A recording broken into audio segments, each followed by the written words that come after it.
All right, welcome back, ladies and gentlemen, to the Chupacabra tutorials channel. I'm your host, Larry, and today I'm going to show you how you can set your different web browsers to default without actually opening up the browser themselves in the event that you want to manually change what files are opened up by what browser. So inside of your Windows settings, you can just search settings in the Windows menu to pop this bad boy up. We're going to go down to apps, and inside of here, you'll see default apps here at the top. Now, inside of here, this will basically list all of the different apps and what they get used for as a default. But we want to look for, let's say, I want to change my default web browser to Firefox.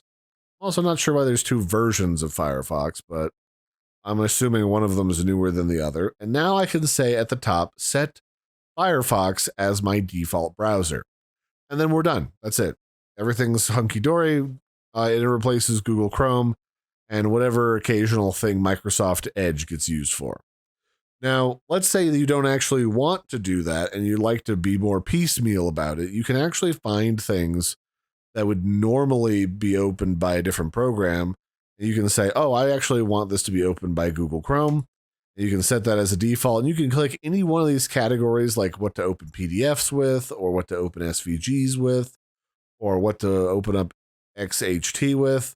You can click that and change it pretty much at any time, just for the heck of it. And then that's about it. Like, there's not really much more to it. It's a little bit more streamlined than it used to be, where you had to tell a Sphinx a riddle on the third Sunday of the month, and then offer it 3 cans of peaches. But no, now it's just in the default app section, which is inside of apps.